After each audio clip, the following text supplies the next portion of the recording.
सोचना और फिल्म बनाना दोनों बिल्कुल अलग अलग चीजें हैं। अक्षय कुमार का ये पोस्टर जरा ध्यान से देखो, कंप्लीट मास, टोटल बवाल, एकदम जोरदार है ना। अब सोचो कितनी शक्तियां होंगी उस महापुरुष के पास जो अक्षय के इतने इंटरेस्टिंग गेटअप के बाद भी आपको 2 घंटे की फिल्म बीच में छोड़ने पे मजबूर कर दे। स्पेशली बनाने वाले का नाम जब फरहाद सामजी हो तो समझ जाना गुरु, थिएटर से बाहर निकलना आपका फैसला नहीं, आपकी मजबूरी बनने वाली है। बच्चन पांडे, जिसका तुम्हें था इंतजार, वो घड़ी आ गई। थिएटर में खिलाड़ी कुमार इज बैक। लेकिन होली की इस पिचकारी में रंग है या फिर काला कीचड़, वो फैसला अभी हो जाएगा। कहानी एक राक्षस की है जिसका डर एक शहर से दूसरे शहर हवा की तरह फैल चुका है। सही गैस मारे, नाम है उसका बच्चन पांडे। भैया जी मर्डर करते हैं बिजनेस के लिए, बंदूक चलाते हैं कान साफ करने के लिए और हाथ पैर तोड़ देते हैं सिर्फ और सिर्फ मनोरंजन के लिए। बस तो इस बंदे की बायोपिक बना के बॉलीवुड में नाम कमाने को एक फीमेल डायरेक्टर बच्चन भैया के शहर में एंट्री मारती है और चोरी चोरी चुपके चुपके उन पे नजर रखने लगती है। नजर से याद आया, बच्चन भैया की एक आंख पत्थर की है, लेकिन उस पर शक ना करना क्योंकि ये अच्छे अच्छों का झूठ पकड़ लेती है।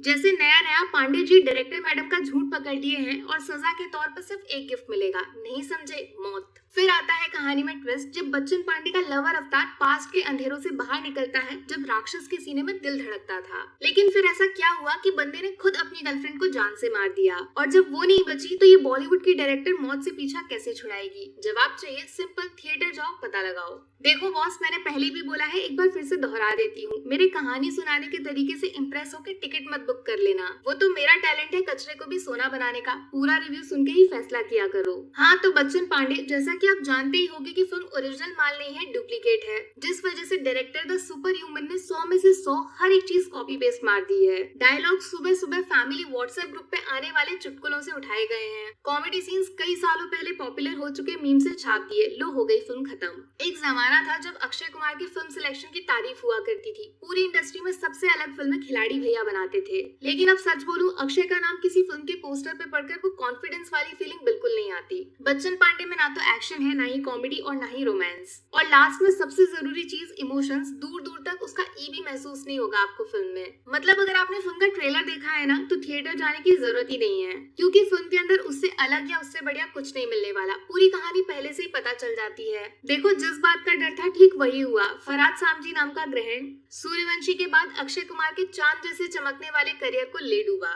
इतना ज्यादा बकवास डायरेक्शन है जिसका ना तो सर है, ना हाथ और ना पैर। कहीं से भी फिल्म में अचानक से गाने प्रकट हो जाते हैं तो कहीं पे भी डॉन भैया गोलियों की जगह ठुमके लगाने लगते हैं। कोई लॉजिक नहीं, कोई सेंस नहीं। अक्षय ने कोशिश की है और इस बात पे कोई शक नहीं कि बंदा one of the best performer है बॉलीवुड में, लेकिन डायरेक्टर ने इतना घटिया तरीके से उनका इस्तेमाल किया है कि थिएटर से बाहर निकलते ही आपको ऐसा लगेगा फिल्म में अक्षय थे ही नहीं। एक भी सीन इम्पैक्टफुल नहीं, सारे के सारे बचकाने, फालतू। लेकिन मेरी शिकायत सिर्फ और सिर्फ अक्षय से होगी, क्योंकि वो एक बड़े स्टार हैं जिनको फैंस अपना सब कुछ मानते हैं। उसके बाद भी आप ऐसी बकवास स्क्रिप्ट क्यों सिलेक्ट कर रहे हो? हमें साल में 5 मूवीज नहीं चाहिए, सिर्फ एक बनाओ, लेकिन अच्छी बनाओ प्लीज। हाँ, एक बढ़िया चीज पंकज त्रिपाठी का कैमियो है, जो हर बार की तरह कॉमेडी तो कर रहे हैं, लेकिन एक यूनिक नए अवतार में जो इससे पहले आपने नहीं देखा होगा। वो सच में हंसा देंगे, पेट दर्द वाला। कृति सेनन भी बढ़िया है, लेकिन हर बार की तरह सेम एक्टिंग कर रही है, कुछ भी नया नहीं है। अब बार बार वही सेम लुक एंड गेटअप उनको थोड़ा सा बोरिंग कर रहा है। कुछ नया एक्सपेरिमेंट करिए। मिमी के बाद उनसे एक्सपेक्टेशंस काफी बढ़ गई थी, लेकिन बच्चन पांडे में उनकी एक्टिंग एकदम फ्लैट, इजी एंड सिंपल है। देखो और भूल जाओ।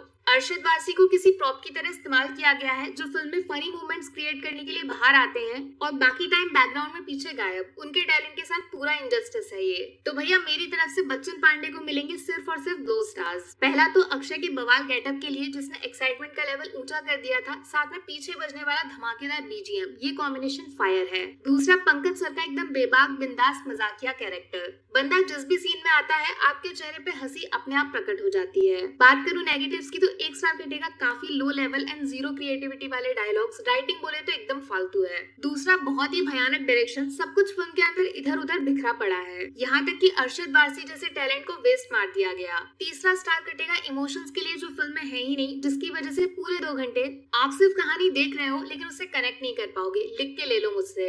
रिलेट करने वाला सिनेमा देखना है ना दोस्त, तो चले जाना कश्मीर फाइल्स देखने। पूरा 1 हफ्ता हो चुका है लेकिन फिल्म मेरे दिमाग से निकल ही नहीं रही। रियल कंटेंट किस चिड़िया का नाम है, एकदम बेहतरीन तरीके से समझ आ जाएगा आपको द कश्मीर फाइल्स देखने के बाद। सिनेमा विद रियलिटी, रोंगटे खड़े हो जाएंगे। एंड में फैसला आपका। बाकी वीडियो में कुछ पसंद आया हो या फिर कुछ शिकायत करनी हो तो मैं आपको इंस्टाग्राम पे भी मिल जाऊंगी, वरना थोड़ा सा इंतजार करिए। मिलूंगी आपसे अगले वीडियो में। Take care, bye bye.